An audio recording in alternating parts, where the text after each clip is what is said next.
சக்கரேஸ்வரர்னா அவரோட சக்கரங்கள் மேலே ஒரு ஆளுமை வச்சிருக்காருன்னு அர்த்தம்.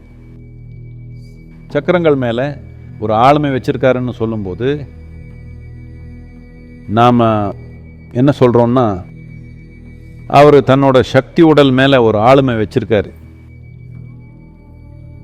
சக்தி உடல் மேலே ஆளுமை வச்சிருக்காருன்னா அது வேற நிலையில் ஏதோ உணர்ந்திருக்காருன்னு அர்த்தம் இல்லை. ஆனால் ஒரு விதமான ஆற்றல் பெற்றிருக்காரு. நீங்கள் எந்த அளவுக்கு இந்த உலகத்தில் செயல்பட முடியுங்கிறது உங்கள் சக்திகளை எப்படி ஆர்கனைஸ் பண்ணுறீங்கிறத பொறுத்து தான் இருக்குது. இந்த பூமியில் நிறைய மனிதர்கள் இருக்காங்க. சிலர் உடல் அளவில் ரொம்ப பலசாலியாக இருக்காங்க, இல்லைன்னா புத்திசாலியாக அறிவு சார்ந்த அதிக திறமை இருக்குது. ஆனால் அவங்க நிறைய விஷயங்கள் பண்ணுறது இல்லை, பண்ணவும் முடியாது. ஏன்னா அவங்க சக்திகள் வளைஞ்சு கொடுக்காது, ஒத்துழைக்காது. அவங்கள பார்த்தோம்னா இந்த உலகத்தில் அவங்க செய்யக்கூடிய செயல்கள்லையோ இல்லைன்னா அனுபவிக்கிற வெற்றியிலோ அவங்களோட முழு திறன் வெளிப்படாது. அதாவது அவங்கக்கிட்ட இருக்கிற மற்ற குணங்களான உடல் வலிமை இல்லைன்னா அறிவு, புத்திசாலித்தனம் இதெல்லாம் வேற திறமைகளோட பொருந்தாது. ஏன்னா அவங்கக்கிட்ட போதுமான அளவு சக்தி பேக்கப் இல்லை. ஒரு விதத்தில் யோகாவில் எந்த யோக முறையாக இருந்தாலும் எளிமையான பயிற்சி இல்லைன்னா கொஞ்சம் கஷ்டமானது இல்லைன்னா ரொம்ப நுணுக்கமான பயிற்சி எல்லாமே ஒரு நிலையில் சக்தி அமைப்பில் ஒரு வகையான ஆளுமை கிடைக்கிறதுக்காக வடிவமைக்கப்பட்டிருக்கு. உலகத்தை பொறுத்த வரைக்கும் ஒரு மனிதனை மேம்படுத்துறதுக்கான ஒரே வழி அதுதான். உலகத்தில் நீங்கள் என்ன செய்ய முடியுங்கிறது, மேம்படணும்னா உங்கள் சக்திகள் ஒரு குறிப்பிட்ட தீவிரத்துலையும் ஒரு குறிப்பிட்ட அளவு நெகிழ்வாகவும் உங்களுக்குள்ள ஒரு கட்டுப்பாட்டில் இருக்கணும். நிறைய மனுஷங்க இல்லை எல்லா மனுஷங்களுமே அவங்க சக்திகள் மேலே ஓரளவு கட்டுப்பாடும் ஆளுமையும் அவங்களுக்கு தெரியாமலே அடைஞ்சிருக்காங்க. அதனால தான் அவங்களால பல விஷயங்களை வேறு வேறு அளவுகளில் செய்ய முடியுது. ஆனால் இப்போது பொதுவாக மனிதனால் செய்ய முடியாதுன்னு நினைக்கிற ஒன்றை நீங்கள் செய்ய நினைக்கிறீங்க. எது சாத்தியம் எது சாத்தியம் இல்லைங்கிறது இதுவரை நாம் எவ்வளோ ஆராய்ஞ்சிருக்கிறோமோ அதை பொறுத்து தான். அது கண்டிப்பாக சாத்தியம் இல்லாத ஒன்று இல்லை, நம்ம அதை இன்னும் ஆராயலை, அவ்வளோதான். ஒரு 150 வருஷங்களுக்கு முன்னாடி நாம் பறக்க முடியுமா முடியாதா? பறக்கிறதுங்கிறது சாத்தியம் இல்லாத ஒன்று. அது எல்லாரோட மனசுலையும் உறுதியான ஒன்றா இருந்துச்சு. அதே மாதிரி மக்கள் முடியாதுன்னு நினைக்கிற நிறைய விஷயங்கள், ஏன்னா நாம் இன்னும் மனிதனால் என்னென்ன செய்ய முடியுங்கிற விஷயங்களை ஆராயவே இல்லாததுனால தான். ஏன்னா பெரும்பாலான மனுஷங்க இல்லைன்னா பெரும்பாலான ஹியூமன் ரிசோர்ஸ்ன்னு நீங்கள் சொல்ல விருப்பப்பட்டா, இல்லைன்னா பெரும்பாலான மனிதர்களோட திறமை பொதுவாக வாழ்க்கை நடத்துறதுக்கே அடமானம் வைக்கப்படுது, இல்லைன்னா ஹார்மோன் தேவைகள்லையே சிக்கிடுது. அந்த ரெண்டு விஷயங்களை சமாளிக்கிறதுலையே முக்கால்வாசி மக்களோட முழு வாழ்க்கையும் போயிடுது. பணமும் பாலுணர்ச்சியும் தான் மனிதனோட அதிகபட்ச சக்தியை எடுத்துக்குது. ஒரு மனிதன் எவ்வளோ விஷயங்கள் அவங்களோட வாழ்க்கையை மாற்றுறதுக்கோ மற்றவங்க வாழ்க்கையை மாற்றுறதுக்கோ செய்ய முடியும். இல்லை உண்மையிலே கொஞ்சம் அதிகமான தீவிரத்தில் வாழறதுன்னு பார்த்தீங்கன்னா இது உலகத்தில் எதையோ செய்கிறது பற்றி கூட இல்லை. திறமையை எப்பவும் செயல் மூலமாக தான் காட்டணும்னு இல்லை. ஒரு திறமை இருக்கிற மனிதன், உண்மையான திறமைசாலி, இங்கே உட்கார்ற விதத்திலே ஒரு விதமான ஆனந்தம் இருக்கும். இல்லைன்னா அவர் தெருவில் நடக்கிற விதத்தில் கூட அது இருக்கும். நீங்கள் ஒரு குறிப்பிட்ட அளவு திறமையோடு இருந்தீங்கன்னா, ஏன்னா மனிதன்கிறது வெறும் ஒரு உடல் மட்டும் இல்லை, ஒரு குறிப்பிட்ட அளவு திறமை எல்லாருக்கும் இருக்குது. ஆனால் உங்களுக்கு ஆற்றல் இல்லைன்னா அந்த திறமையை அனுபவிக்க முடியாது. திறமை ஓரளவு ஆற்றலாக வெளிப்படலைன்னா அது ரொம்ப நெகட்டிவாக மாறிடும். நீங்கள் புத்திசாலி ஆனால் ஒன்றும் செய்ய முடியாது, எதையும் எப்படி செய்யணும்னு தெரியாது. ஒரு கட்டத்தில் உங்களோட புத்தியே பெரிய சுமைன்னு உணர்வீங்க. அப்புறம் அது உங்களுக்கு எதிராக வேலை செய்ய ஆரம்பிக்கும். இப்போ இருக்கிற புத்தியில் பாதி உங்களுக்கு இருந்தாலும் நீங்கள் ரொம்ப நிம்மதியாக இருப்பீங்க. திறமை ஆற்றலாக மாறும்போது தான், ஏதோ ஒன்று செய்கிற திறமை இருக்கும்போது தான் அது நல்வாழ்வாக மாறும். அப்போதான் அந்த திறமை ஒரு சக்தியாக மாறும், தனி மனிதனுக்கும் உலகத்துக்கும். ஏன்னா பரிணாம வளர்ச்சியில் ஒரு குறிப்பிட்ட அளவுக்கு மனிதனுக்கு திறமை வந்திருக்கு. அதை ஆற்றலாக மாற்றுறது தான் ரொம்ப முக்கியமான விஷயம். அவங்க பொருள் சார்ந்த உலகத்தில் இருக்காங்களோ, இல்லை ஆன்மீக பயணத்தில் இருக்காங்களோ, எந்த துறையில் இருந்தாலும் அவரோட திறமையை ஆற்றலாக வெளிப்படுத்தணும். இல்லைன்னா வாழ்க்கையில் நடக்கிற விஷயங்களால் அவங்க கண்டிப்பாக விரக்தி அடைஞ்சிருவாங்க. அதனால் சக்கரேஸ்வரராக இருக்கிறது, ஒரு குறிப்பிட்ட அளவு ஆற்றலோடு இருக்கிறது. இதுக்கு அர்த்தம் என்னன்னா, ஒரு விதத்தில் நம்ம சக்கரங்கள்னு சொல்கிற இந்த 114 சக்கரங்கள் சக்தி உடலோட இல்லை பிராண அமைப்போட ஒரு நிலப்பரப்பு மாதிரி. இல்லைன்னா நீங்கள் புரிஞ்சுக்கிறதுக்காக இப்படி எடுத்துக்கோங்க. நீங்கள் எல்லாரும் எலும்பு கூட பார்த்துருக்கீங்க தானே? இப்போது ஸ்கூலில் எலும்பு கூட காட்டி இதுதான் ஸ்கெலிட்டல் சிஸ்டம்னு சொல்லுவாங்க. அதுக்கு மேலே சதை உருவாகி மனித உயிரை இப்படி காமிக்குது. அதனால் உங்களுக்கு புரியுது, உடலுக்கு இந்த வடிவமும் உறுதியான கட்டமைப்பும் எலும்புகளால் தான் வருதுன்னு. ஆனால் உலகத்தில் சில பேர் அந்த அமைப்பையே இழக்க விரும்புகிறாங்க. அது வேற விஷயம். ஆனால் பொதுவாக பார்த்தா எலும்பு தான் மனித உடலுக்கு அடிப்படையான வடிவம் கொடுக்குது. உடம்பு இப்படி இருக்கு ஏன்னா எலும்பு அமைப்பும் இப்படி இருக்கு. அது ஒருவேளை இப்படி இருந்தா அவங்க எலும்பு அமைப்பை மாற்ற முயற்சி பண்றாங்க. ஆனா நீங்க இதை புரிஞ்சுக்கணும்னு விரும்புறேன். இன்னொரு எலும்பு அமைப்பு மேலதான் எலும்பு சதையெல்லாம் உருவாகுது. அதுதான் சக்தி அமைப்பு. நாம் இந்த சக்தி அமைப்புக்கு ஒரு மேப் போட்டோம்னா, இப்போ இதுதான் அடிப்படையான எலும்பு கூடு மாதிரி. இதுக்கு மேலே தான் எலும்பு அமைப்பே உருவாகி உடலுக்கு ஒரு வடிவம் கொடுக்குது. சக்தி அமைப்புக்கு ஒரு வடிவமோ அமைப்போ இல்லைன்னா அப்போ இந்த உடல் வேற மாதிரி ஒரு வடிவம் எடுத்திருக்கும். அது இப்படிதான் இருக்கும்னு இல்லை. எலும்பு இப்படியும் வளரலாம், ஒரு கொம்பாவும் மாறலாம். சக்தி அமைப்பு இப்படிதான் அடங்கி இருக்கு.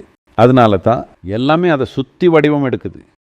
வேற மாதிரி சொல்லணும்னா சக்தி அமைப்பு இன்னொரு அடிப்படையான எலும்பு அமைப்பு மாதிரி பார்க்கலாம். அதுக்கு மேலே தான் எலும்பு அமைப்பு, தசைகள், நரம்புகளோட அமைப்புகள், இன்னும் பல விஷயங்கள் எல்லாம் உருவாகியிருக்கு. சரியா?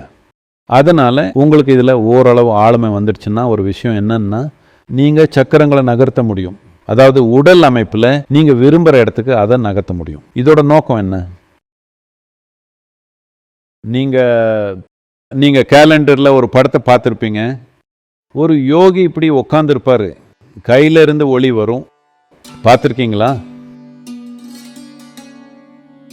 பொதுவாக அந்த படம் ஒரு குறிப்பிட்ட காலத்தில் இருந்து வந்துச்சுன்னா, இல்லை ஏதாச்சும் பழைய யோகா புத்தகத்தில் இருந்துச்சுன்னா, கையில் ஒளி வர்ற மாதிரி படம் இருந்தால் அவங்க தலையில் ஒரு ஒளிவட்டம் இருக்காது. தலையில் ஒளிவட்டம் இருக்கிறவங்களுக்கு கையில் ஒளி இருக்காது. கையில் ஒளி இருக்கிறவங்களுக்கு தலையில் ஒளிவட்டம் இருக்காது. இதில் என்ன சொல்கிறாங்கன்னா, அந்த ஆர்டிஸ்ட்டுக்கு அதுக்கான அறிவும் உணர்வும் இருந்துச்சு, இல்லைன்னா கலாச்சாரம் மூலமாக தெரிஞ்சிருந்துச்சு. இங்கே என்ன ஆச்சுன்னா, அந்த யோகி அவரோட ஆக்னா சக்கரத்தை கைக்கு நகர்த்தியிருக்காரு. இது அபயஹஸ்தம்னு நிறைய பேர் நினைக்கிறாங்க.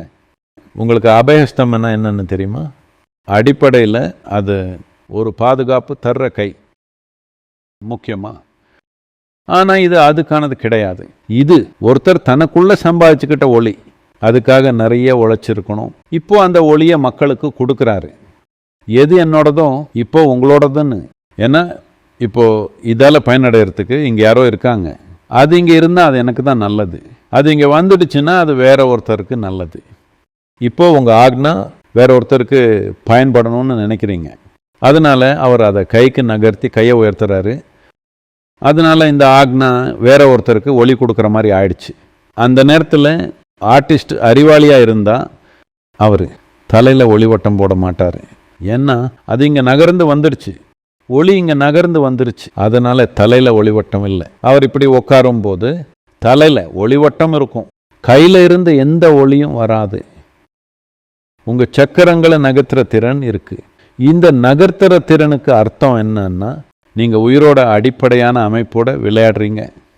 ஒருவேளை உடலுக்குள்ள உங்கள் முழங்கால் எலும்பை மூளைக்கு நகர்த்த முடியும், ஏன்னா இங்கே மூளை அதிகமாக இருக்குது அங்கே இருக்கிறத விட, அப்போது அதை உங்களால் மேலே நகர்த்த முடியும். அந்த மாதிரி தான் இருக்குது, லாஜிக் இல்லாத மாதிரி தான் இருக்கும், ஆனால் அது அப்படி தான். நீங்கள் நிறைய இடத்துக்கு நகர்த்துறீங்க, ஆனால் இந்த காரணத்துக்காக மட்டும் இல்லை, வேறு நிறைய விஷயங்களுக்காக.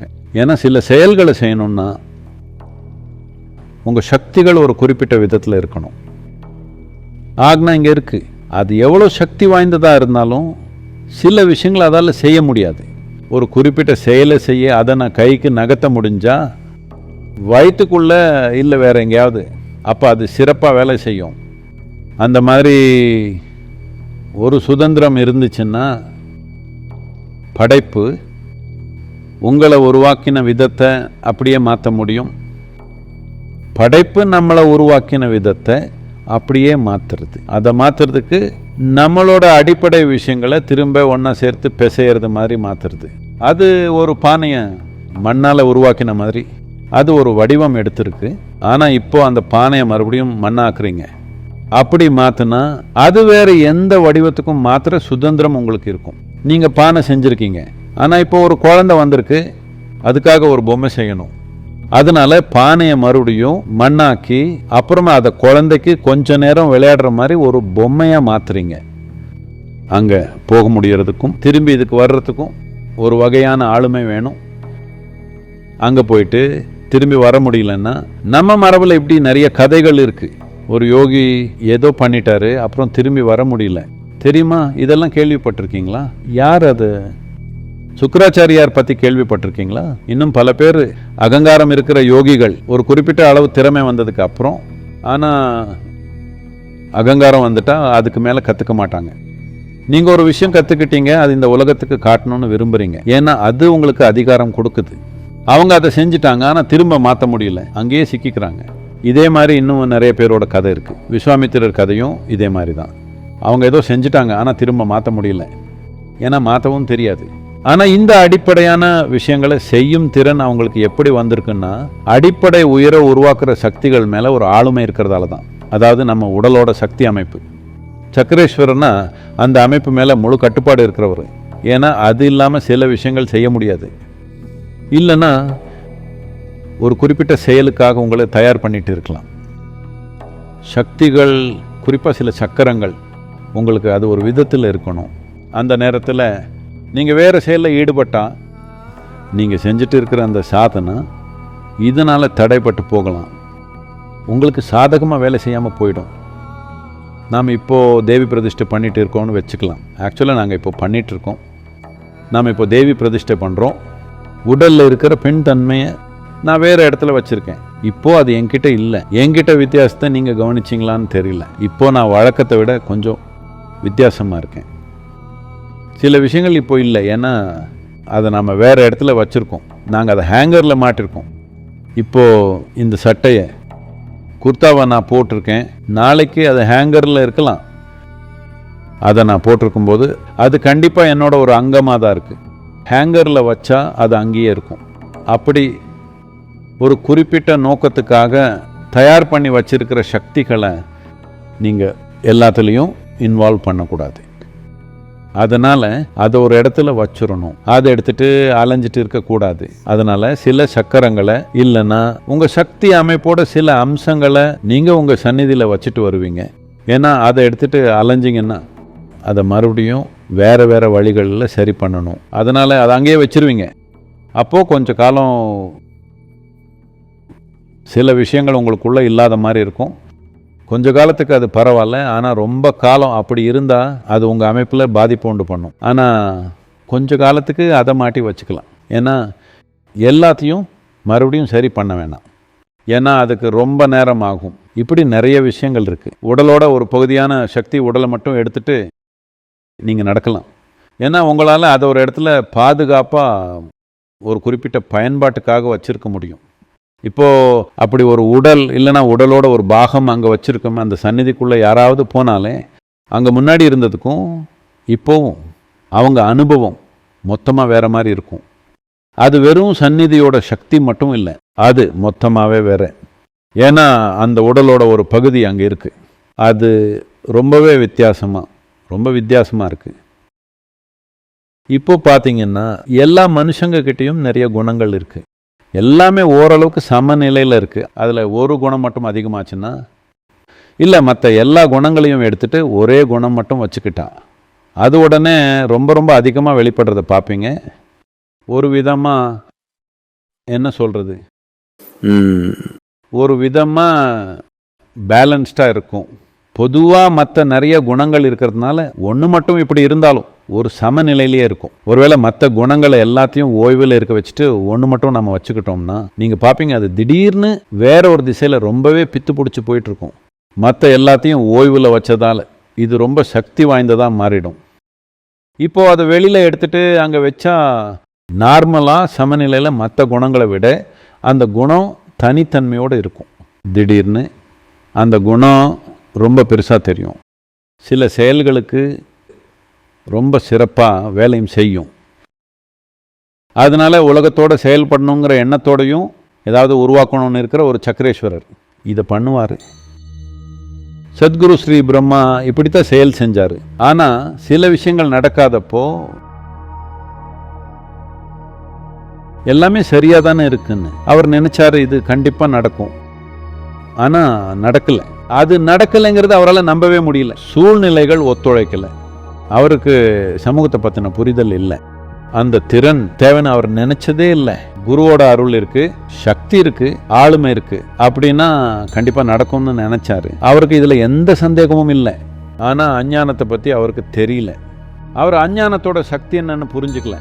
அஞ்ஞானம் என்ன ஒரு சின்ன விஷயம் இல்லை, இந்த பூமியிலேயே அது ஒரு மிகப்பெரிய சக்தி. உங்களுக்கு உள்ளேயும் சுத்தியும் இருக்கும் அஞ்ஞானத்தை எப்பவும் குறைச்சி மதிப்பிடாதீங்க. அது ரொம்ப பெரிய சக்தி.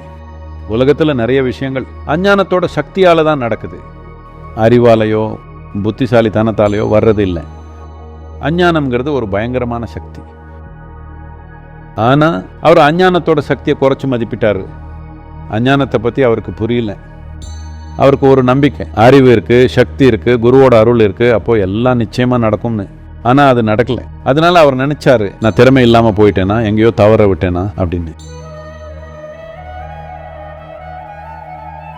உடலை விட்டு போகிற நேரத்தில் அவர் தன்னையே சோதனை பண்ண நினைச்சாரு. அதனால அவர் ஒரு அற்புதமான விஷயம் பண்ணார். அவர் ரொம்ப அசாதாரணமான அரிதான செயல் செஞ்சார். அரிதான அப்படின்னா ரொம்ப அரிதான. அவர் உடலில் இருக்கிற 7 சக்கரங்கள் வழியா ஒரே நேரத்தில் வெளியேறினார்.